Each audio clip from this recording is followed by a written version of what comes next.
अभिवादन स्वीकार कीजिए ब्रजेश मिश्रा का और आप देखना शुरू कर चुके हैं द डिबेट। बहनों भाइयों, हादसों से हम लोग क्या सबक लेते हैं? न सरकार और न समाज। हम एक के बाद एक हादसों के बाद मुआवजा देकर या थोड़ा गम मनाकर आगे बढ़ लेते हैं, लेकिन हमारी सरकार और समाज और सिस्टम कभी भी उससे कोई सबक लेकर आगे के लिए कोई एक निर्देश बनाने की स्थिति में नहीं रहता है। एक के बाद एक घटनाएं होती हैं और हम गम मनाते हैं, फिर भूल जाते हैं, अगली घटना की प्रतीक्षा होती है। मैं बात कर रहा हूं पिछले 3 बड़ी घटनाओं की। लखीमपुर खीरी सड़क हादसा, बड़ी तादाद में लोगों की मौत। लखनऊ सड़क हादसा, बड़ी तादाद में बच्चों और महिलाओं की मौत। और उसके बाद कानपुर की घटना, बच्चे बुजुर्ग बूढ़े इनकी मौत। और कल रात भदोही का हुआ हादसा, दुर्गा पूजा पंडाल में जलकर 5 लोगों की मौत और 62 लोगों का बुरी तरह से झुलसना। क्या ये सही वक्त है कि हम एक सिस्टम डेवलप करें, एक संवेदनशीलता का सिस्टम, एक जिम्मेदारी का सिस्टम, एक सभ्य समाज का सिस्टम जो पारंपरिक ढांचे पर चलता हो? आज की परिचर्चा गंभीर है और हम इसी मुद्दे पर बात करने वाले हैं।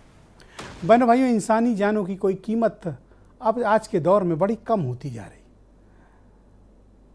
लोगों की परेशानियां बढ़ती जा रही हैं, उनकी तकलीफें बेहिसाब बढ़ती जा रही हैं और उनकी समस्याओं का समाधान नहीं है। वरना कोई कारण नहीं है कि एक के बाद एक बड़े हादसे होते हैं और हम लोग इन हादसों से कोई सबक लेना ही नहीं चाहते। हमसे मतलब सरकार, समाज, सिस्टम, सब कोई। हादसों की खबरों को भी बहुत तवज्जो मीडिया में नहीं मिलती है। थोड़ा बहुत चर्चा करने के बाद मामला आगे बढ़ा दिया जाता है। लेकिन एक हादसा सिर्फ हादसा नहीं है। किसी की मौत उसका पूरे परिवार को बिखेर देती है। पूरा परिवार टूटता है और पूरा परिवार प्रभावित होता है। बच्चे अनाथ होते हैं, पत्नियां विधवा होती हैं, माँओं की कोख उजड़ती है। लोग बड़ी तादाद में दुर्घटनाओं की वजह से सड़कों पर बेमौत मारे जा रहे हैं। ऐसी मौत जिसकी हम आप कल्पना नहीं कर सकते। कारण सड़क। न ट्रैफिक का कोई नियम है, न कोई उसका सिस्टम है, न कोई सवारियों का सिस्टम है और न सरकारों ने आज तक कोई सिस्टम इसमें डेवलप किया है। ये सिर्फ प्रेजेंट सरकार नहीं बल्कि इसके पीछे के भी, और हमारा समाज भी वही हो गया कि फर्क नहीं पड़ता। कानपुर में 26 लोग मारे गए, मुआवजा देकर इतिश्री। तो यहां सिर्फ सरकार ही नहीं, सिस्टम और समाज की भी रिस्पॉन्सिबिलिटी कोई समझना नहीं चाहता। दुर्घटनाओं को बड़े ही कैजुअल तरीके से लेने की हमारा एक स्वभाव हो गया है। हमारा मतलब भारतीय समाज का। न हम में संवेदनशीलता है, न जिम्मेदारी का हम पर मसले हैं और न हम उस गंभीरता के साथ कोई एक सिस्टम डेवलप करना चाहते हैं। इतने लोग मर गए, किसी को फर्क नहीं पड़ता, लेकिन उनको फर्क पड़ता है जिन्होंने अपनों को गंवाया है। वो जिंदगी भर गम उनके साथ चलेगा। तो क्या हम एक ऐसा समाज चाहते हैं जहां किसी की मौत पर किसी को फर्क नहीं पड़े? किस तरह से लाशें निकाली जा रही थी तालाब के भीतर? हमारे पास क्या डिजास्टर मैनेजमेंट सिस्टम है कि कभी इस तरह के हादसे हो जाएं तो कम से कम जिंदा तो उन्हें हम कुछ नहीं सम्मान दे पाए, मरने के बाद तो उन्हें सम्मान दें। घसीट कर लाशें निकाली जा रही, दृश्य विचलित करते हैं, बेचैन करते हैं।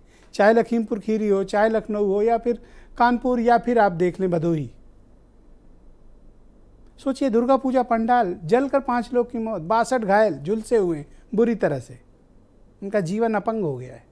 कितनी परेशानियां झेलेंगे जीवन भर।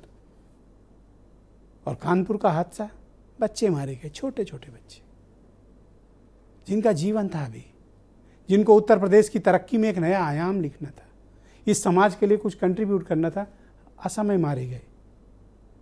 फर्क नहीं पड़ता न सिस्टम को, न समाज को और न सरकार को। तो क्या हम एक ऐसे संवेदनहीन समाज का हिस्सा हैं जहां पर किसी के दुख को दुख नहीं समझा जाता, जहां मुआवजा ही सब कुछ है और तात्कालिक तौर पर दिशा निर्देश जारी करके बात खत्म? हम एक कंक्रीट सिस्टम कब डेवलप करेंगे? आखिर कितनी मौतों के बाद हम, सिस्टम, समाज और सरकार एक स्ट्रीमलाइन करेगा चीज़ों को?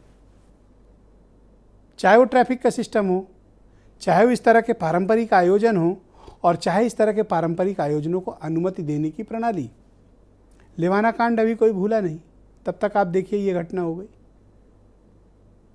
भदोही की, जल के लोग मर गए। तो मैटर क्या करता है यहां पर, सिस्टम और सरकार की भूमिका क्या होनी चाहिए? आप देखें अस्पताल जाइए, बेकदरी, रोडवेज की बसों पे सफर करिए, बेकदरी, इंसान की इतनी बेकदरी, जिंदा में भी और मरने के बाद भी। ये चीज़ बड़ा दुख देती है, बहुत तकलीफ देती है, और हमें लगता है कि हमें एक जिम्मेदार समाज के रूप में अपनी भूमिकाओं का निर्वहन करना चाहिए। ट्रैफिक रूल्स का पालन करना चाहिए, एक दूसरे की सुरक्षा का ध्यान रखना चाहिए, सरकारों को भी संवेदनशीलता दिखानी चाहिए, नियमों का पालन कराना चाहिए, और हमें एक सिस्टम डेवलप करके समाज को तरक्की के रास्ते पर आगे बढ़ाने की ज़रूरत है, ना कि लोगों के पीछे गम का पहाड़ छोड़ने की। क्योंकि जिनके अपने मरते हैं वो ज़िंदगी भर उसे भूल नहीं पाते। हम आप तो खबर दिखाकर या सरकार मुआवजा देकर या पुलिस वाले सारा कुछ केस को ख़त्म करके अपनी अपनी तीसरी कर लेंगे, लेकिन गम उनके साथ चलता है पूरी ज़िंदगी। इसको कोई बांट नहीं सकता, ना हम ना आप। ये वही महसूस करता है जो उसको भुगत रहा है। मेरा आप सबसे आग्रह है, और ये परिचर्चा कतई राजनीतिक नहीं है, मेरा आग्रह एक सिस्टम डेवलप हो। उत्तर प्रदेश के भीतर हम एक पारंपरिक सिस्टम तैयार करें, अपना सिस्टम तैयार करें, जहां इंसानों के लिए जवाबदेही तय हो, चाहे वो हॉस्पिटल हो, चाहे वो सार्वजनिक स्थल हो, चाहे वो सड़क हो। सम्मान मिलना चाहिए, लोगों की सुरक्षा होनी चाहिए, और उनके लिए एक सिस्टम डेवलप किया जाना चाहिए। उस सिस्टम को जिसको सरकार भी माने और समाज भी माने। हमें उस सिस्टम को बनाने की अब आवश्यकता है। कुछ आप बयान सुने, उसके बाद आज की परिचर्चा बहुत महत्वपूर्ण है, और हम इस चर्चा के जरिए हम सॉल्यूशन निकालने की कोशिश करेंगे। ये चर्चा हम क्यों कर रहे हैं? चर्चा इसलिए होती है, इस तरह की जीवंत चर्चाओं से सरकारें नियम बनाती हैं, समाज में जागरूकता होती है। ज़रूरी नहीं कि आप कोई रोज़ राजनीतिक डिबेट देखें, आप रोज़ कोई हिंदू मुसलमान की डिबेट देखें। इस तरह की डिबेट करने से सिस्टम पर प्रेशर पड़ता है, वो फिर एक आपके लिए स्टैंडर्ड प्रोसीजर SPO तैयार करते हैं, ताकि आप उन निर्देशों का पालन करें, और समाज में इस तरह की चर्चाएं जागरूकता फैलाती। आप लोग जो लोग देख रहे हो, जिम्मेदार नागरिक की भूमिका का निर्वहन करें। जिनको लगता है कि डिबेट में हिंदू मुसलमान देखना या पॉलिटिक्स देखना, वो ना देखें, लेकिन जिन्हें अपने और अपनों की सलामती चाहिए वो ज़रूर हमारे साथ बने रहें, क्योंकि इस चर्चा के जरिए हम एक सिस्टम बनाने की कोशिश करेंगे, बताने की कोशिश करेंगे कि दुनिया के दूसरे मुल्कों में सड़क की सुरक्षा को लेकर क्या है, इंसानों के साथ अगर कुछ समस्या हो जाती है, चाहे अस्पताल हो, सार्वजनिक स्थल हो, उन्हें क्या ट्रीटमेंट मिलना चाहिए, डिग्निटी, ह्यूमन डिग्निटी क्या होती है। हम इस बारे में चर्चा करेंगे और सिस्टम को बनाने की कोशिश करेंगे। हरीशचंद्र श्रीवास्तव भारतीय जनता पार्टी से हैं। RK चतुर्वेदी फॉर्मर IPS अफसर हैं और लखनऊ के IG रह चुके हैं। हरनाम सिंह किसान यूनियन के अध्यक्ष हैं। अंशु अवस्थी कांग्रेस के प्रवक्ता हैं। सर्वेश मिश्रा आम आदमी पार्टी से हैं, और वीरेंद्र सिंह जी हमारे स्टेट हेड हैं। बहुत शुक्रिया और धन्यवाद आप सभी का।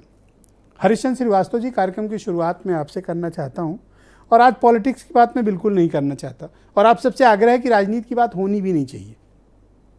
हम एक संवेदनशील समाज, संवेदनशील सिस्टम और एक स्टैंडर्ड ऑपरेटिंग प्रोसीजर क्यों नहीं बनाते हैं, ताकि हम ये लखीमपुर हो, लखनऊ हो, कानपुर हो या कल भदोही की घटना हो, ये ना हो और हम लोगों की ज़िंदगी बचा सकें। हरीश जी, आपने एक बहुत ही मैं आपका अभिनंदन करता हूं कि आपने एक बहुत ही महत्वपूर्ण बात और विषय पे ये डिबेट रखा है, और ये जो बात आप कह रहे हैं, इसके मूल में और इसका समाधान कुल ये है कि हम अगर अपने नागरिक कर्तव्यों के प्रति जागरूक हों, जो जहां भी है, वो सरकारी अधिकारी हो, कर्मचारी हो, सुरक्षाकर्मी हो, आम नागरिक हो, हर व्यक्ति यदि अपने नागरिक कर्तव्य के प्रति जागरूक हो जाए, अपने कर्तव्यों के प्रति जागरूकता हो उसमें, तो इस तरह की जितनी भी तरह की समस्याएं हैं उसका समाधान उसमें ही निहित है। जिन घटनाओं को लेकर, जिन दुर्घटनाओं को लेकर के, जिन बीभत्स घटनाओं को लेकर के आज हम लोग इस चर्चा में आए हैं, उसके केंद्र में अगर आप चीज़ों को देखें तो हमारे घर गांव के लोग, हम उनको लेके जा रहे हैं ट्रैक्टर ट्राली में, हम अगर शराब पिए हैं और लोग उसमें कुछ, तो यह एक बड़ी विडंबना की बात है। और आए दिन ब्रजेश जी मैं देखता हूँ कि वो तो गांव की बात है, ट्रैक्टर ट्राली की बात है, मैं तो अच्छे पढ़े लिखे लोगों को देखता हूँ एक्सप्रेस वेज पे, हाई वेज पे, वो उल्टी तरफ से चले आ रहे हैं। थोड़ा सा आगे 1 किलोमीटर, आधा किलोमीटर जाके टर्न करके आने के बजाय उनको वो असुविधाजनक लग रहा है तो वो ठीक उल्टी तरफ से चले आ रहे हैं जी। ऐसे लोग, इस तरह की जो सड़क दुर्घटनाएं हो रही हैं, आप देखिए आए दिन मैं एक्सप्रेस वेज पे देता हूँ, हाई वेज पे देखता हूँ दुर्घटनाएं होती हैं कि उनको देख करके मन बहुत पीड़ित होता है और बुरी तरह से खिन्न होता है। लेकिन इन घटनाओं के घटित होने के बावजूद न तो लोग अपनी जो उसकी स्पीड है, जब एक्सप्रेस वे हरीश जी, लेकिन मुझे लगता है समाज की जिम्मेदारी तो है ही, सिस्टम और सरकार भी रिस्पॉन्सिबल है कि वो प्रॉपर एक डेवलप नहीं कर पाया मैकेनिज्म। बिल्कुल मैं बिल्कुल उसको मानता हूँ ब्रजेश जी, मैं बिल्कुल मानता हूँ। लेकिन आप देखिए कि आदरणीय गडकरी जी ने सरफेस ट्रांसपोर्ट मिनिस्टर के रूप में उन्होंने हेलमेट को कंपलसरी किया कि ताकि रोड एक्सीडेंट में तमाम सारे लोग जो 2 व्हीलर्स पे जिनकी डेथ हो जाती है उसमें से 70-75% लोग बचाए जा सकते हैं अगर वो हेलमेट पहने हो। कितना विरोध हुआ, चूंकि उस पर जुर्माना लगा दिया गया था कि लोग कंपल्सरीली उसको अपनावें, उसको व्यवहार में लावें। बहुत विरोध हुआ उसका और बाद में सरकार को उसको रिलैक्स करना पड़ा। तो विडंबना ये है कि जो रूल्स हैं, जो प्रिकॉशंस हैं, उसको हम फॉलो नहीं करना चाहते। सरकार जहां भी जिस तरह की आवश्यकता होती है, एक संवेदनशील सरकार है और वो हर कदम पर अपने कर्तव्यों के प्रति सचेत है और जहां भी सरकार समझती है वो आवश्यक कदम त्वरित रूप से उठाती है। लेकिन ये जो विषय हैं, आप देखिए कि मैं चाहता हूं कि लार्जर पर्सपेक्टिव में इस विषय पर बहस हो, समाज के भीतर भी, सिस्टम के भीतर भी और गवर्नमेंट के भीतर भी। तो आप ये देखिए कि पहले गाँव में ये इस तरह के आयोजनों में लोग बैलगाड़ी वगैरह से जाते थे, लेकिन बैलगाड़ी वगैरह से जाने में हादसे की कोई गुंजाइश नहीं होती थी। परंतु ट्रैक्टर ट्राली का आप ट्राली को अगर आप देखिए और ट्रैक्टर के इंजन से उसका जुड़ाव देखिए तो वह इस तरह की उसकी जो सिस्टम है उसमें ही दुर्घटना के तमाम चांसेज। मैं चाहता हूं कि आज की परिचर्चा से जो महत्वपूर्ण बिंदु निकले उनको आप सरकार तक जरूर पहुंचाएं। नहीं, बिल्कुल निश्चित रूप से जो आपकी परिचर्चा में जो महत्वपूर्ण सुझाव आएंगे निश्चित रूप से सरकार उसको अपने संज्ञान में लेगी। मैं डिबेट के नेक्स्ट राउंड में आपके बाकी विचारों को भी सम्मिलित करूंगा। अंशु अवस्थी मेरे साथ जुड़ चुके हैं, उत्तर प्रदेश में कांग्रेस कमेटी के प्रवक्ता हैं। अंशु, क्या ये आपको लगता है कि अब सही वक्त है कि हमको एक प्रॉपर सिस्टम और एक मैकेनिज्म डेवलप करना होगा ताकि हम एक के बाद एक हादसों के बाद मुआवजा देकर या खबर चलाकर या पुलिस प्रशासन वाले अपने कर्तव्यों की तीसरी करके न निकल लें, बल्कि इंसानी जानों की कीमत समझो भाई।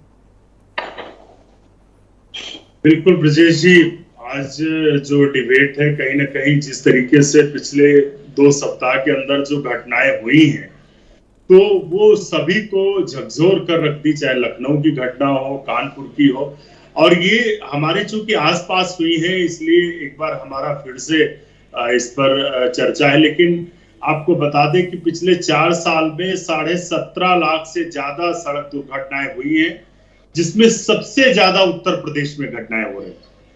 तो एक मैकेनिज्म की जरूरत है, इसमें कोई दो राय नहीं, और इसमें समाज के साथ साथ सरकार की भी जिम्मेदारी है, क्योंकि समाज को कहीं ना कहीं एक ऑर्गेनाइज तरीके से लिविंग स्टाइल के लिए या नियम कानून जिनकी आवश्यकता है उसके लिए सरकार की भी जिम्मेदारी है।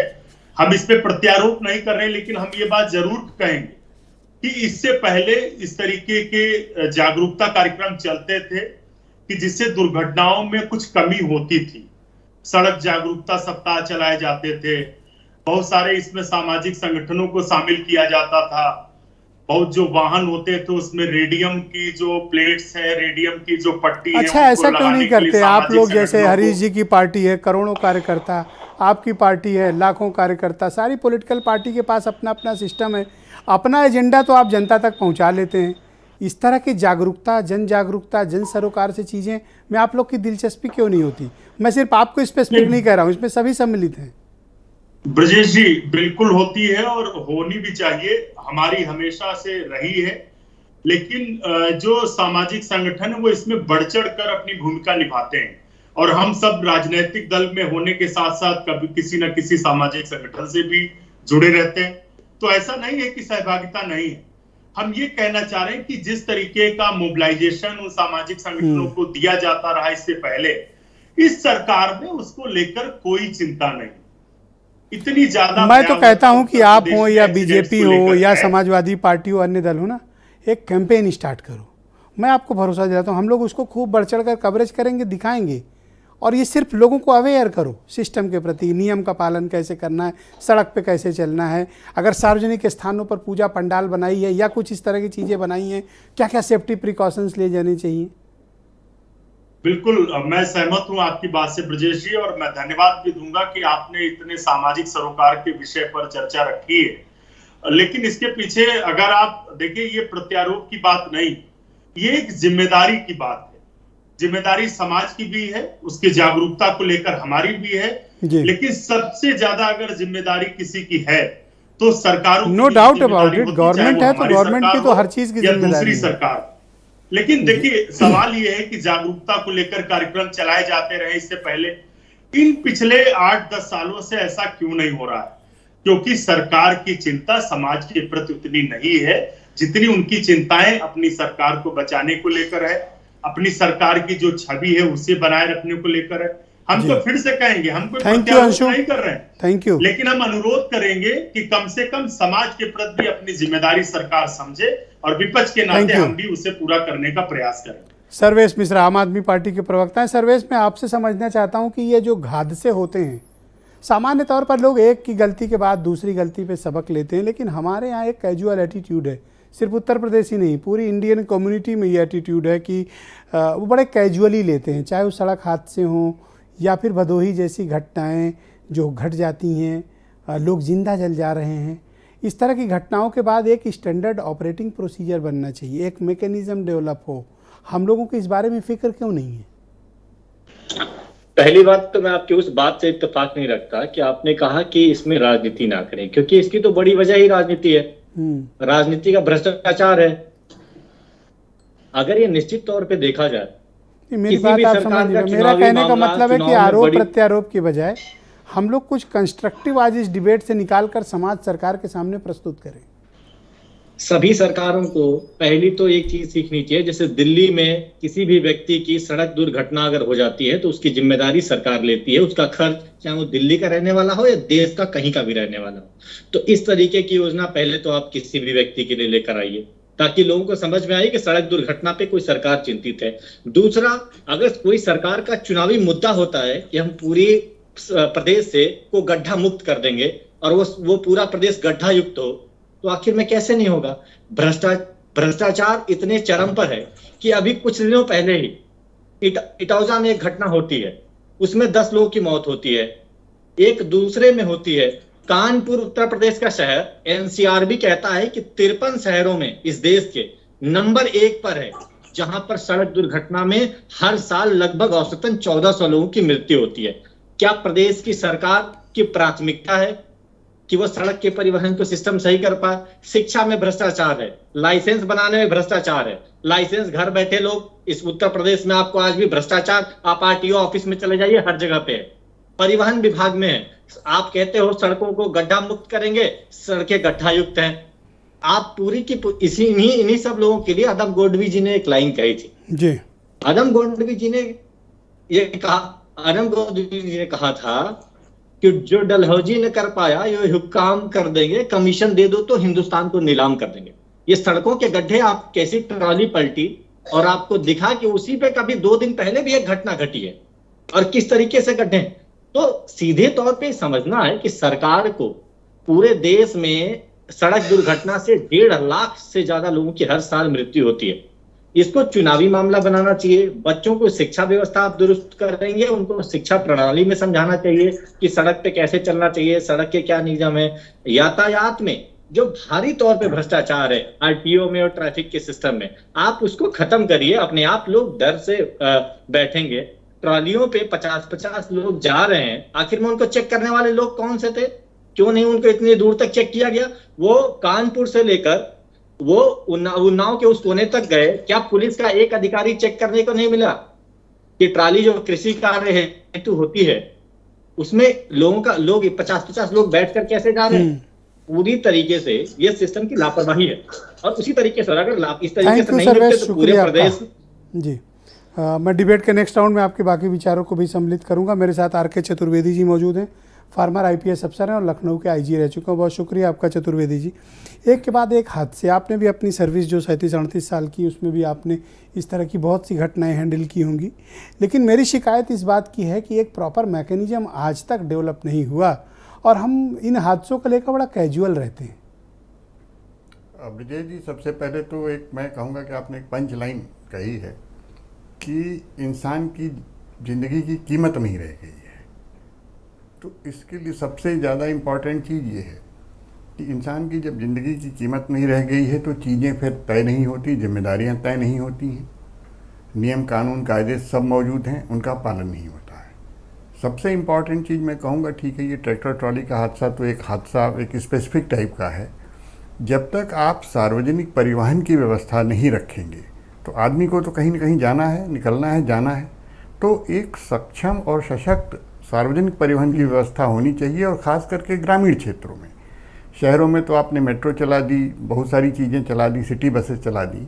गांव आज भी वही है और मजबूरी में आदमी चाहे ट्रैक्टर में बैठे, चाहे ट्रक के ऊपर बैठे, चाहे कहीं ना कहीं बैठ करके उसे जाना है तो जाएगा। और जो चीज़ व्यवस्था के विपरीत होगी उससे एक्सीडेंट का, उससे खतरा बना ही रहेगा। अवैध बसें चलती हैं, अभी आपने देखा होगा पिछले दिनों कई घटनाएं आपके एक्सप्रेसवे पे हुई जिसमें बसों का एक्सीडेंट हुआ जो दिल्ली से बिहार जा रही थी। तो सबसे आवश्यक ये है कि सशक्त परिवहन व्यवस्था हो, सार्वजनिक परिवहन की व्यवस्था हो और वो ग्रामीण क्षेत्र के लिए हो। शहर में तो आपने काफ़ी कर दिया, ये बात आपने उचित कही कि शहरों के लिए तो पब्लिक ट्रांसपोर्ट बहुत ज़्यादा कर देते हैं। हाँ।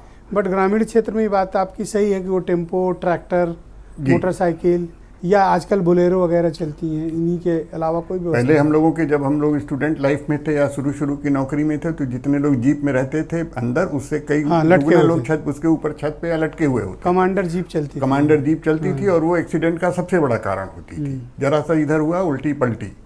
तो सबसे आवश्यक ये है कि हम ग्रामीण क्षेत्रों के लिए सशक्त और उपयुक्त सार्वजनिक परिवहन व्यवस्था करें।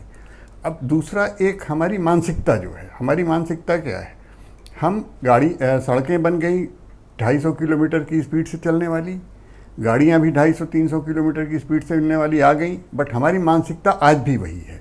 हम जैसा कि श्रीवास्तव जी ने कहा कि हम एक्सप्रेस वे पे या हाईवे पे या सड़क पे उल्टा चलना अपनी शान समझते हैं कि हम उल्टा चाह रहे हैं, बजाय इसके कि हम 500 मीटर आगे जाकर। हाँ, ये एक एटीट्यूड है कि यहाँ लोग नियम तोड़कर बड़ा गर्व महसूस करते। लाल बत्ती अगर हम डाक गए तो इसका मतलब ये है कि हम बड़े हमको चिंता कुछ नहीं है। तो एक इस मानसिकता को बदलने के लिए बहुत ज़्यादा कोशिश करनी पड़ेगी और ये पब्लिक से और सार्वजनिक ये सामाजिक संगठन हैं, राजनीतिक दल हैं, इनके इन्वॉल्वमेंट से ही हो पाएगी। तीसरी बात मैं अपने विभाग की बात कहूँगा। आप सारे लोग शहर में भी हैं, देहात भी देखते हैं, सारी ट्रैफिक की व्यवस्था, चाहे सारे ट्रैफिक के अरेंजमेंट्स होते हैं वो केवल शहरों तक सीमित हैं और केवल शहरों में ही कुछ पर्टिकुलर एरिया हाँ correct, VIP area. VIP area जहाँ से बड़ी मतलब नेता निकले, अधिकारी निकलते हैं, वो स्थान जहाँ पर मतलब उनकी वीआईपी नौकरी मूवमेंट प्रभावित हो, जहाँ वहाँ वीआईपी मूवमेंट होता है वहीं वहाँ पे। पे ट्रैफिक की पूरी व्यवस्था होती है। और आप चारबाग चले जाइए तो आप देखिए एक भी ट्रैफिक वाला आपको नहीं मिलेगा, एक आध मिलेगा तो कहीं कोने अतरे में मिलेगा। और ग्रामीण क्षेत्र में तो बिल्कुल नहीं मिलेगा आपको, कहीं गलती से नहीं मिल जाएगा। अगर खाई में लखनऊ की बात करूँ तो आपको बक्सी तालाब की तरफ चले जाइए या उधर चले जाइए तो आपको शायद एक आध कोई ट्रैफिक का सिपाही दिखाई एक पड़ बात जाए। बताइए कि ये ट्रैफिक वालों को इतना दोयम दर्जे का क्यों पुलिस डिपार्टमेंट में ट्रीट किया जाता है? मैं देखता हूँ कि मतलब उनके साथ एडजस्टमेंट है। दूसरा एक ट्रैफिक डायरेक्टरेट है, यातायात निदेशालय, ये क्या ऐसे ही बना हुआ है? इसका कोई काम धाम नहीं है, कोई पावर नहीं इनके पास? इसी बात में आने वाला था कि ट्रैफिक निदेशालय बना तो ट्रैफिक की व्यवस्था के लिए है, लेकिन वो केवल सिवाय एडवाइजरी के कोई काम एडवाइजरी नहीं के केवल जो ट्रैफिक सप्ताह मनाया जाना है उसमें उनकी एक्टिविटीज नजर आएंगी, बाकी सारा कुछ जिले का वो है। और जिले में भी जितनी जिम्मेदारी ट्रैफिक वाले की उतनी वहाँ के सिविल पुलिस वाले की है, लेकिन कोई उसको कोऑर्डिनेट नहीं करने का किसी को। और सबसे बड़ी चीज़ ये है कि एसओपी, चाहे वो आप पंडाल हादसे की बात कर लीजिए, चाहे ट्रैफिक की कर लीजिए, नियम कानून बने हुए हैं, एसओपी भी मौजूद हैं कि अगर कोई इस तरह का पंडाल बनता है तो कौन कौन से सर्टिफिकेट उसको लेने होंगे, उसको बिजली इलेक्ट्रिकल सुरक्षा वाले को देना होगा, आपके फायर सर्विस वाले को, लेकिन सब बैठे बैठे ऑफिस में बैठे बैठे हो जाता है। तो जो कंप्लायंस स्टेटस है, नियम तो बनाने बहुत क्या हम ऐसा अच्छी कर बात है। सकते हैं कि हम ट्रैफिक के सिस्टम को ही पुलिस के चंगुल से आज़ाद करा दें?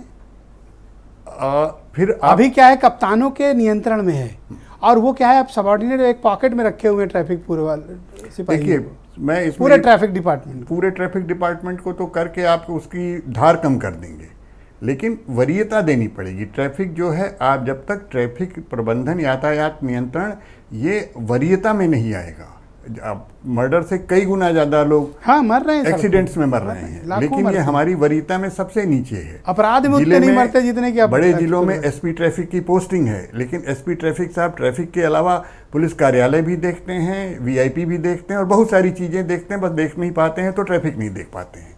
तो इसको एक सशक्त सेटअप बनाना पड़ेगा जो केवल ट्रैफिक को वरीयता देनी पड़ेगी। एक और चीज़ मैं इसमें कहना चाहूँगा, यातायात केवल डिपार्टमेंट या उससे नहीं है, एक ये बहुविभागीय समन्वय होना चाहिए। सड़क कोई और बनाता है, लाइट कोई और लगाता है, नियम कोई और वो करता है, ट्रैफिक इंजीनियरिंग किसी और की होती है। तो ये चूंकि मल्टी डायमेंशनल है, आपका काम है चालान काटना, हमारा काम चालान काटना है। हमारे लिए ट्रैफिक का मतलब हो गया हम चालान काटें, वो करें। सड़क एक कैसी बन रही मेंटालिटी है, डेवलप है कि ट्रैफिक पुलिस मतलब चालान काटेगा या पैसा वसूलेगा, ये एक माइंडसेट है जनता के मन में भी। डेफिनेटली जो चालान काटेंगे, अब तो वो कैमरे से हो जा रहे हैं चालान, आप घर पहुंचते हैं 4-6 दिन बाद पता चलता है कि और आपका उनको चालान हो टारगेट चुका मिला है। होता है। जैसे मैं देखा लखनऊ में किसी अफसर ने टारगेट तय किया है कि आज 5000 चालान काटने हैं, घर से प्री ऑक्यूपाइड माइंड से चलते हैं मैं और बिल्कुल वसूली हो रही है पैसे की। बिल्कुल इस बात से सहमत हूँ। देखिए, सबसे बड़ी चीज़ मैंने जो कही कि ये वरीयता में इसको ऊपर लाना पड़ेगा आपको। यातायात कहते हैं कि भाई देखिए, क्राइम हुआ, क्राइम से थोड़े से 2-4 लोग प्रभावित होते हैं, 5% लोग होते हैं जिसके साथ क्राइम हुआ, लेकिन यातायात एक ऐसी व्यवस्था है, इससे हर व्यक्ति प्रभावित होता परेशान है। है। तो इसको आपको जब तक आप टॉप प्रायोरिटी पे नहीं रखेंगे, इस पर अपना संसाधनों को नहीं झोंकेंगे, तब तक अगर उम्मीद करें कि ये तो आप मानते हैं कि एटीट्यूड बड़ा कैजुअल है, बिल्कुल एटीट्यूड, मैंने कहा ना, वरीयता में सबसे नीचे है ये। भुगतते सब इसको लोग। ऊपर करना पड़ेगा और बाकी सामाजिक लोगों को इसके लिए एक्टिव जी, होना बहुत पड़ेगा। शुक्रिया आपका। हरनाम सिंह मेरे साथ मौजूद हैं, किसान यूनियन से जुड़े हुए हैं, प्रदेश अध्यक्ष हैं। बहुत शुक्रिया आपका हरनाम सिंह। सरकार ने कानपुर हादसे के बाद ट्रैक्टरों पर सवारी ढोने की रोक लगा दी है। ढोगे 10,000 रुपये का जुर्माना लगेगा। देखिए ब्रजेश जी, आप जो आपने विषय रखा है ये बहुत महत्वपूर्ण विषय है और इसकी रोज चर्चा होनी चाहिए, और जितने लोग सुन रहे हैं और जितने लोग बैठे हैं इसको जिम्मेदारी से पालन करना चाहिए। मैं मान लेता हूं, चलो ट्रैक्टर वाले ने आज गलती कर दिया है, हमारी मजबूरी है। हमारे अगर बच्चे का मुंडन है, हमारे वहाँ काम करने वाले श्रमिक का अगर उसके बेटे का मुंडन है, तो जब उसका जन्म होता है तो हम कहते हैं कि लालता देवी मंदिर में इसके हम बाल बनवाएंगे, अयोध्या में बनवाएंगे। किसान और मजदूर की इतनी हैसियत नहीं होती है कि वो बस और कोई चीज़ ऐसे इंतजाम करके वो जाए।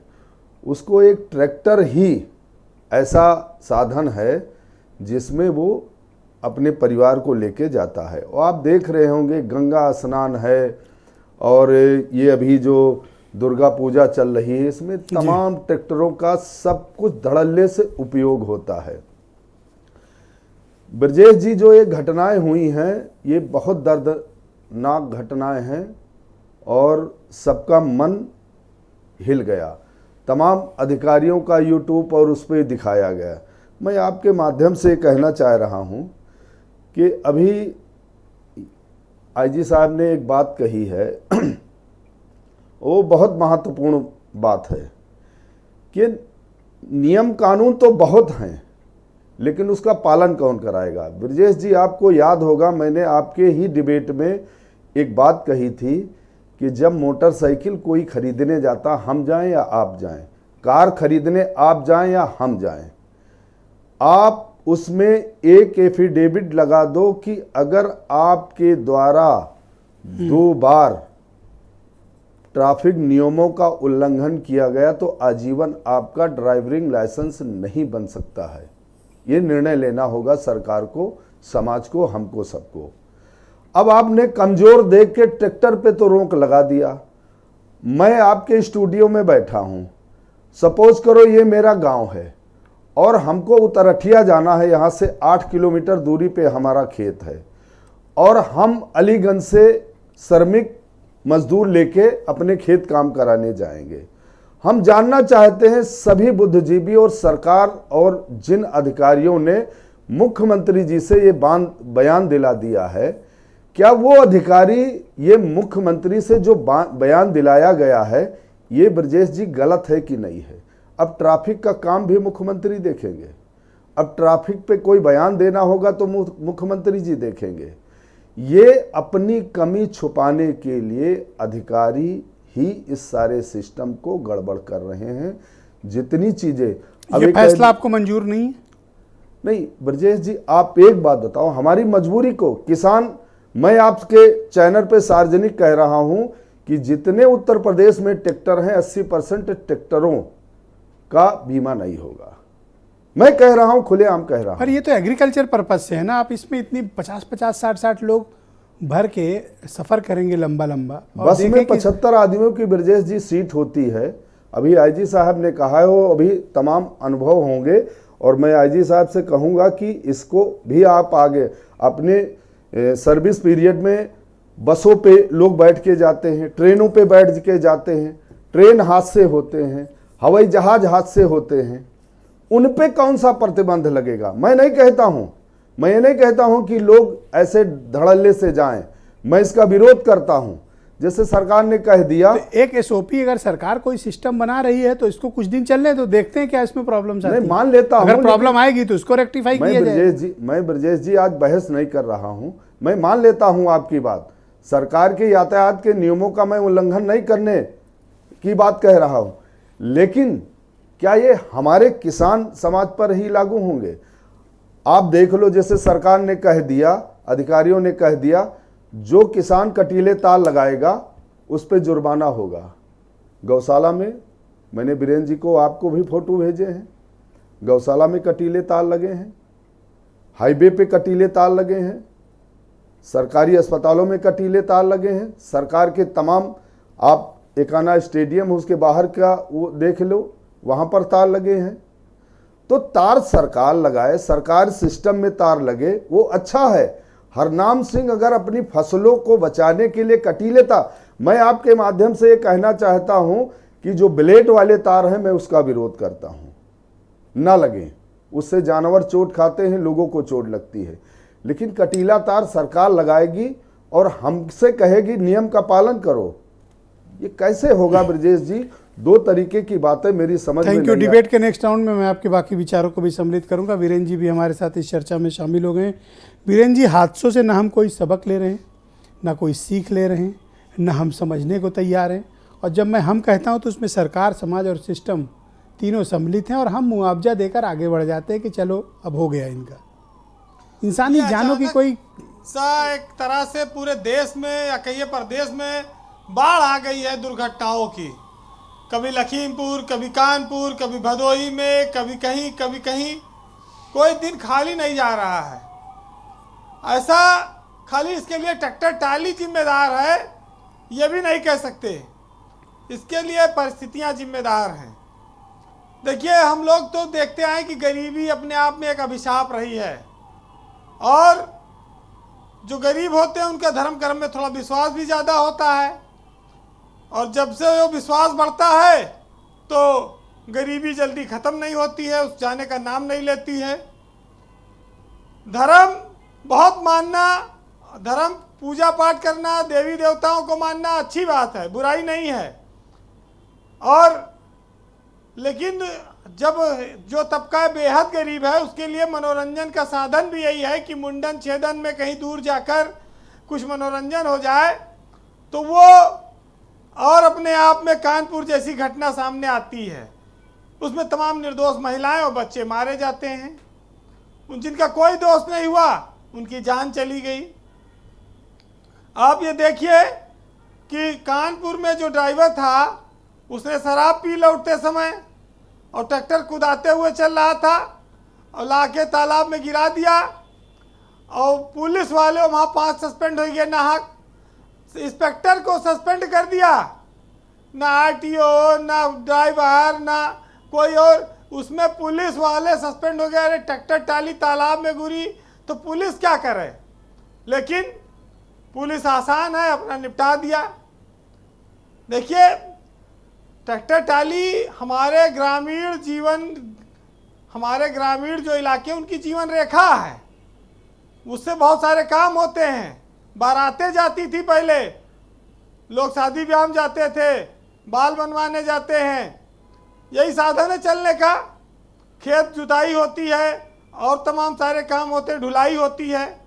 लेकिन जब इस तरह घटना होती तब ये साफ लगता है कि थोड़े पैसे बचाने के चक्कर में मजबूरी में कुछ लोगों ने अपनी जान गंवा दी। पैसा है भी नहीं गरीब आदमी के पास तो कहाँ जाएगा। हम लोग तो छोटे थे, बचपन में देखते थे ट्रैक्टर टाली पे, जाड़े का सीजन आ रहा है अभी, उस पर पैरा बिछा देंगे, कुछ गद्दा डाल देंगे, लोग बैठ जाएंगे उस पर, अपना काफ़ी मेला ओला चले जाएंगे। 100-100, 50-50 किलोमीटर लोग जाते हैं और हमेशा से परंपरा चलती रही। लेकिन अगर ड्राइवर नशेड़ी है, उसके साथ बैठे हुए शराबी निकल गए तो टाली में बैठने वालों का क्या दोष, उसमें सरकार भी क्या कर सकती है।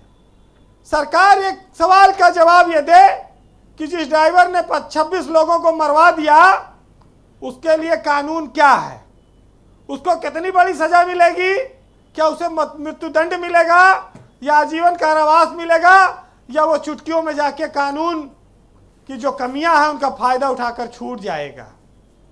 क्योंकि हमारे यहाँ इस तरह की दुर्घटनाओं पर कोई बड़ी सजा नहीं होती, बहुत ज़्यादा अदालत में जाकर छूट जाती है या फिर एक आध दिन जेल में, अगले दिन छूट जाएगा।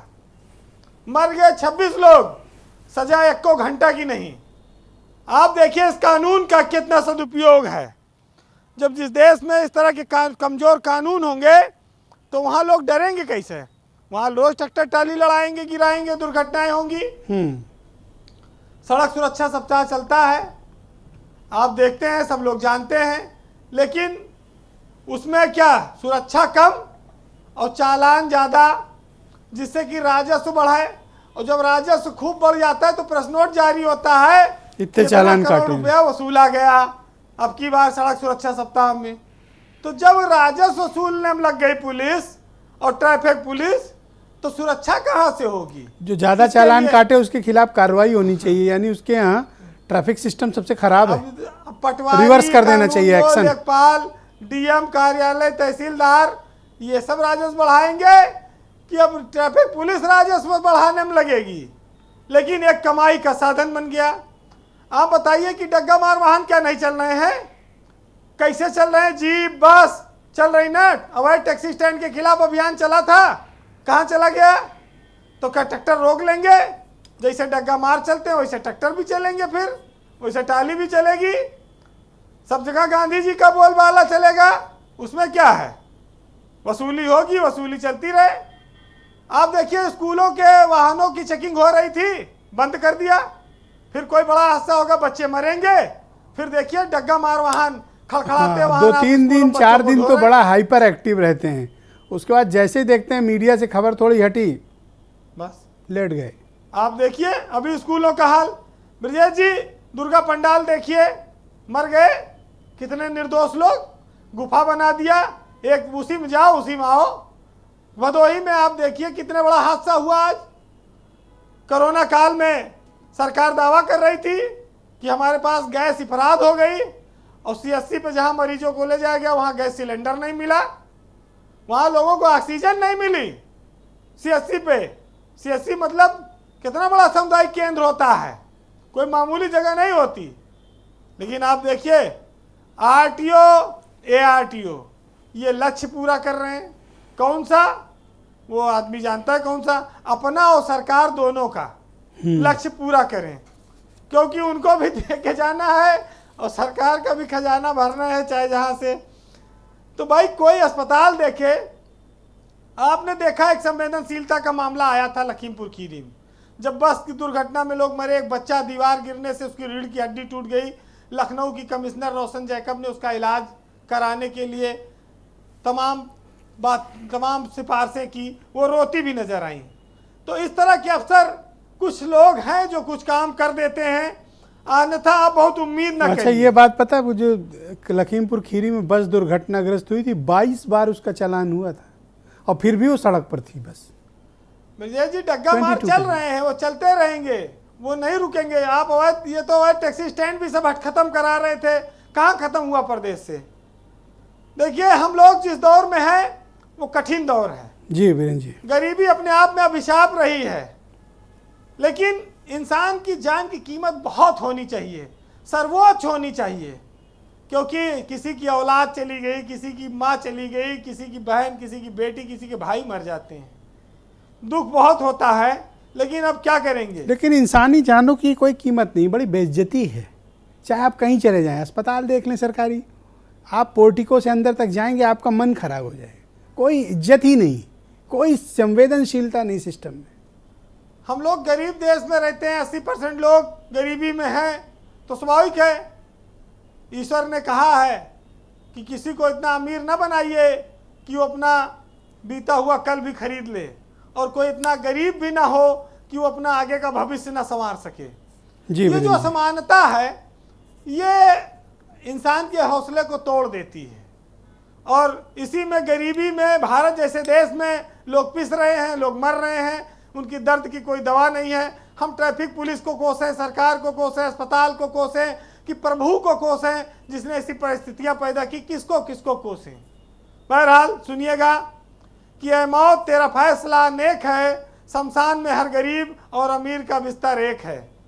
कभी आंसू कभी खुशी बेची, हम गरीबों ने बेबसी बेची, और चंद सांसें खरीदने के लिए रोज हमने थोड़ी थोड़ी सी जिंदगी बेची। बहुत शुक्रिया आपका वीरेंद्र जी, बहुत बहुत धन्यवाद। मैं हरीश चंद्र श्रीवास्तव जी को आमंत्रित करता हूँ, भारतीय जनता पार्टी के प्रवक्ता हैं। हरीश जी, क्या ये सही वक्त है, मुनासिब वक्त है कि समाज में एक इस पर व्यापक चिंतन होना चाहिए, उस चिंतन के बाद हम एक मैकेनिज्म डेवलप करें और प्रदेश के नागरिकों से आग्रह करें कि उसका पालन करें, और हम एक इसके लिए जन जागरूकता का मैसिव अभियान चलाएं अपने लोगों के बीच कि इस तरह हमें सेफ्टी मेजर्स लेने हैं, सड़क पर चलना है तो क्या करना है, सार्वजनिक स्थानों पर कोई कार्यक्रम करना है तो हमें किस तरह के अरेंजमेंट्स करने हैं। नहीं, निश्चित रूप से ब्रजेश जी मैं आपकी पूरी बात से सहमत हूँ। व्यापक रूप से जागरूकता का अभियान चलना चाहिए, सरकारी तौर पर भी और सामाजिक और तौर पर भी, और यही इसका एक सबसे बड़ा, इस तरह की हादसों से, इस तरह से दुर्घटनाओं से लोगों को बचाने का एक बड़ा माध्यम हो सकता है। जहाँ तक आप एसओपी की बात कर रहे थे, चतुर्वेदी साहब बता रहे थे आपको कि एसओपी ऑलरेडी है, लेकिन एसओपी का पालन करने वाला कोई नहीं। तो ये एक तो हम एज सिटीजन अगर हम इसके प्रति जागरूक हों, जो गरीब लोग हैं, जो पढ़े लिखे नहीं हैं, जिनको जानकारियां नहीं हैं, मैं उनकी बात नहीं कर रहा हूं, मैं हम लोग अपनी बात कर रहे हैं कि जो लोग पढ़े लिखे हैं, जो हर प्रोसीजर से, नियम कानून से करीब करीब अवेयर हैं। मैं रोज़ देखता हूँ हजरतगंज में, आप देखिए गाड़ियाँ भी वीआईपीओ की खड़ी रहती हैं, पूरा उनके ट्रैफिक लिए जाम कोई रहता है। प्रोसीजर नहीं है। कोतवाली सामने है, पुलिस सामने है, सब कुछ सामने है। जगह जगह आप देखिए कि गाड़ियां खड़ी हैं, जो वीआईपी लोग हैं या महत्वपूर्ण लोग या ताकतवर लोग हैं। होना चाहिए, तो वो होना चाहिए। ये हर एक जो तरह बात का जो और हम आ रहा हूँ अंशु, आ रहा हूँ, एक सरकार सेकंड को अंशु नियम प्लीज कानून वेट, को अंशु समझते प्लीज हैं। वेट, आ रहा हूँ। और ब्यूरोक्रेसी पर आपका कंट्रोल जो नहीं नियम है। एक सेकंड अंशु इच्छा प्लीज शक्ति वेट। आपके पास और- अरे है आ रहा हूँ नहीं। आप ही के पास, रुक जाओ। हाँ हरीश जी कंप्लीट करो। हाँ अंशु जी बहुत बात कर रहे थे कांग्रेस की जो रूलिंग स्टेट है वहां का भी आंकड़ा भाई, उठा के देख लीजिए। उत्तर कांग्रेस प्रदेश पे चले का आप गए। आंकड़ा प्रस्तुत कर ओहो, रहे थे। उत्तर उत्तर प्रदेश आप लोग में फिर पूरे देश जनसंख्या में की सबसे दृष्टि से ज्यादा थैंक यू। बहुत यस सारी अंशु लोग गो हैं। हेड, अंशु बोलिए आप क्या इसलिए कहना आप चाहते हैं। हजरतगंज ये- में Yes, जिस thank you, तरीके हरीश जी। से ये पूरा राजनीति हरीश जी, गाड़ियों का शुक्रिया। लाइन लगाते, नहीं थी। पूरा Thank you, Harish ji. System मैंने तोड़ते कहा हैं। ओके अंशु गो हेड, बोलो। अगर हम अपने मुझे नागरिक बताइए कर्तव्यों का ना। पालन Thank you, करेंगे, हरीश जी, सबसे thank you। ज्यादा की बहुत सारी उत्तर प्रदेश हरीश जी में धन्यवाद। हो रही है। हरीश जी धन्यवाद। आपकी इच्छा शक्ति तो बची नहीं, आप कोई निर्णय लेने की क्षमता रखते नहीं। अधिकारी आपको चारों तरफ से घेरे हैं। ब्रजेश जी, 50% दुर्घटनाएं शहरी क्षेत्र में होती है, 50% ग्रामीण क्षेत्र में, और सबसे ज्यादा दुर्घटनाएं दोपहिया वाहनों से होती हैं। उनके लिए आपके पास कोई ब्लूप्रिंट नहीं है। 2 ट्रैक्टर ट्राली से एक्सीडेंट हुए, आपने कहा ट्रैक्टर ट्राली से जो निकलेगा उस पर जुर्माना, किसान बाढ़ लगाए तो जुर्माना, लाश अगर सड़क पर रखकर प्रदर्शन करे तो जुर्माना।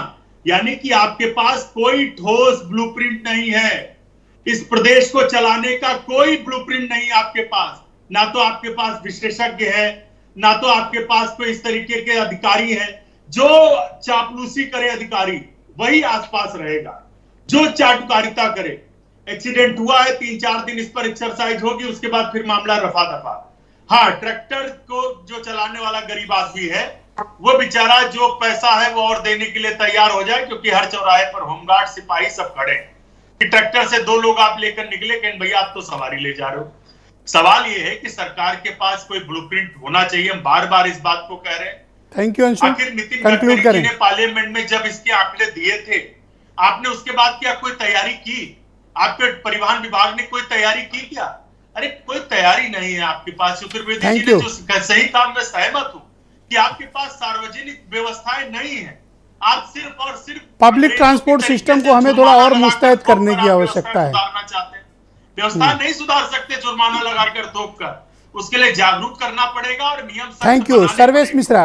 ये सड़क दुर्घटनाएं हों या इस तरह के हादसे हों, और इंडियन कम्युनिटी यानी भारतीय समाज, इसका रुख बड़ा तदर्थ रहता है और सम टाइम बड़ा कैजुअल रहता है। हम सिर्फ सरकारों पर ही रिस्पॉन्सिबिलिटी फिक्स करने के बजाय, सरकार तो है ही जिम्मेदार अगर सिस्टम डेवलप नहीं होता है, समाज को जागरूक कैसे किया जाए? नहीं, ये बहुत हास्यास्पद लगता है कि सड़क परिवहन की जब बात की जा रही है, सड़क परिवहन से अगर कोई परेशानी हुई है और सरकार कह रही है कि हम परिवहन, आपका जो अभी परिवहन है इसको हम बंद कर देंगे, ये कहां से सॉल्यूशन हो सकता है?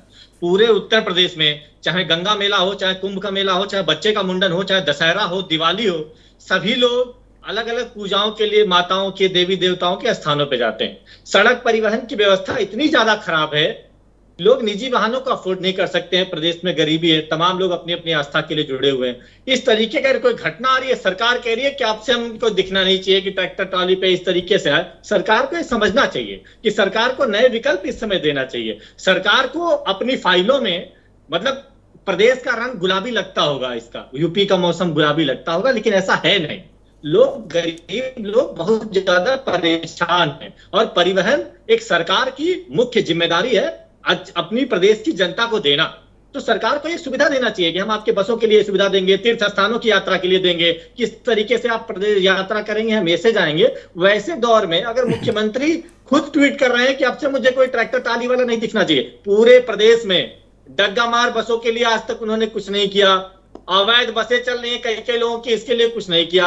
लोग अपनी आस्था के लिए, गरीब लोग बच्चों के मुंडन के लिए यहाँ वहां जाते हैं, उसमें आपने उनको सुविधा देने के बजाय आप इस तरीके की आपत्तिजनक बातें कर रहे हैं। ये बहुत ही हंसी आती है। इस पे आप निश्चित तौर पे देख सकते हैं। थैंक यू सर्वेश, शुक्रिया। प्रदेश में अगर मेरे साथ हरनाम सिंह मौजूद है। हरनाम, ये जो ट्रैक्टर वाला इशू है, ये क्या लोगों को गांव ग्रामीण में ज़्यादा तकलीफ दे रहा है? नहीं, अभी अपोजिशन ने भी इस मुद्दे को पकड़ा। नहीं ब्रजेश जी, देखिए ऐसा है, ये ट्रैक्टर पर अगर सरकार, मैं ये कहता मैं हूँ, एक और सबमिशन दे दूं फिर आप जवाब दीजिए। बीरेन जी ने बताया कि वो शराब पिए हुए था जो ट्रैक्टर चला रहा था, ये कौन जिम्मेदारी लेगा फिर? नहीं, जो उस पे श्रद्धालु हैं, जो लोग बैठे हैं, उनकी भी जिम्मेदारी ये है कि शराब पीकर ट्रैक्टर ना चलाएं, और बल्कि किसी को नहीं चलाना चाहिए शराब पी के, मोटरसाइकिल, ट्रैक्टर, बस, हवाई जहाज कुछ नहीं चलाना चाहिए। लेकिन मैं बड़ा अजीब सा लग रहा है कि मुख्यमंत्री से ये बात कहला दिया, परिवहन विभाग और जो गृह विभाग है, जो इसके जिम्मेदार लोग हैं, वो अपनी कमी क्यों नहीं मानने को तैयार हैं?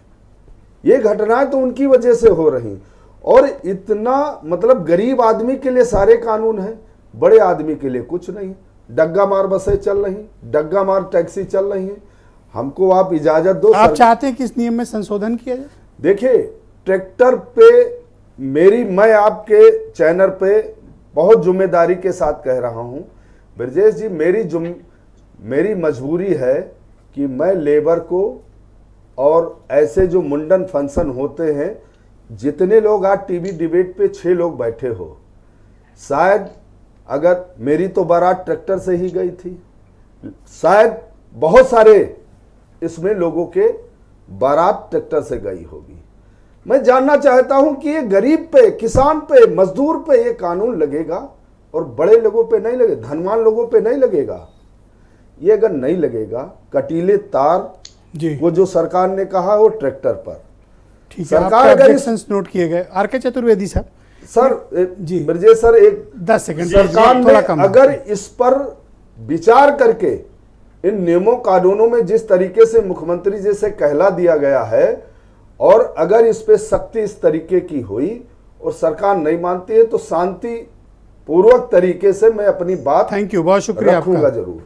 चतुर्वेदी दोनों साहब, कानून इसका मौजूद कोई हैं। स्टैंडर्ड बस ऑपरेटिंग सेकंड प्रोसीजर जो दुनिया के दूसरे मुल्कों में भी ट्रैफिक को लेकर इस्तेमाल हो रहा है, हम क्या उनसे कुछ सीख सकते हैं? कुछ इस तरह का मैकेनिज्म अपने यहाँ डेवलप कर सकते हैं? बिल्कुल बना सकते हैं ब्रजेश जी, लेकिन ये है कि इसमें आपको सारे समग्र चारों तरफ से, मतलब जितने भी इसके एंगल्स हैं, सारी चीज़ों को देख करके ही आप एसओपी बना पाएंगे। एसओपी के लिए आपको सबसे पहले सार्वजनिक व्यवस्थाएं करनी पड़ेंगी, आपको ये सारी देखना पड़ेगा, ट्रैफिक रोड इंजीनियरिंग को देखना पड़ेगा, ट्रैफिक मैनेजमेंट को देखना पड़ेगा, कुल सब मतलब समन्वित रूप से सारे संबंधित विभागों से बैठ करके या डिस्कस करके या बाहर की जगहों का ले करके बिल्कुल बनाया जा सकता है, और उसका लागू भी कराया जा सकता है। बनाना बहुत आसान है, असली चीज़ है उसको लागू कराना। तो सारा ध्यान, कंप्लायंस स्टेटस हमारे लिए वो ज़्यादा इम्पॉर्टेंट है, बनाने को तो बन ही जाता है। पर ये ट्रैक्टर वाली समस्या, एक सेकंड अंशु रुकिएगा, एक सेकंड, गाड़ी जहाज तो नहीं, एक सेकंड अंशु प्लीज वेट। ये जो ट्रैक्टर वाली समस्या उठाई गई है, ये कितनी जेन्युइन है? देखिए, ट्रैक्टर ट्राली तो ग्रामीण व्यवस्था की रीढ़ है, हम सारे लोग कहीं न कहीं गांव से जुड़े हुए हैं, लेकिन ये है कि जो ट्रैक्टर ट्राली का प्रबंधन हो या जो मूवमेंट हो, वो सड़क परिवहन के लिए ना हो। अगर खेत से खेत पे जाना है, गांव से दूसरे खेत पे जाना है, लेकिन अगर आप हाईवे पे चलाएंगे या ऐसी जगहों पे चलाएंगे तो वो गलत हाँ, है। 25-50 लोग भर के जाएंगे तो गलत। वहाँ खतरा रहेगा। आप अपने इस्तेमाल कृषि कार्य के लिए उसका प्रयोग कर सकते हैं, लेकिन अगर उसका आप परिवहन के लिए प्रयोग करेंगे तो निश्चित रूप से दिक्कत होगी। हाँ अंशु, आप कुछ कहना चाहते थे? यस, गो अहेड, पूछें। जी, मैं कह रहा हूँ कि आपके माध्यम से कि सभी को बिना शराब पीकर गाड़ी और वाहन कोई भी नहीं चलाना चाहिए, लेकिन शराब पीकर किसी जहाज में बवाल भी नहीं काटना चाहिए, क्योंकि यहाँ पर एक हमारे साथी बैठे थे, वो काफी कुछ बता रहे थे। ये अनवेरिफाइड सूचनाओं पर आप क्या? मुख्यमंत्री शराब पी के बवाल मचा थैंक रहा यू, है। बहुत शुक्रिया आपका, धन्यवाद। और मैं आप सबका बहुत शुक्रगुजार हूँ कि आप सबने बड़ी तसल्ली के साथ और विचारपूर्वक अपनी अपनी राय आज की परिचर्चा में प्रस्तुत की। और बहनों भाइयों, आप सबका भी बहुत शुक्रिया जिन्होंने ये कार्यक्रम देखा। कृपया सड़क दुर्घटनाओं को रोकना है तो हमें जागरूक होना पड़ेगा, प्रॉपर सिस्टम डेवलप करना पड़ेगा, सेफ्टी मेजर्स अपनाने पड़ेंगे, और सुरक्षा के दृष्टिकोण से जो नियम कानून बनाए गए हैं उसका पालन करना चाहिए। गर्व इस पर करिए कि आपने नियम का पालन किया है। गर्व तोड़ना शर्मिंदगी, और ये नियम तोड़ना शर्मिंदगी का विषय होना चाहिए, ना कि गर्व का। नमस्कार।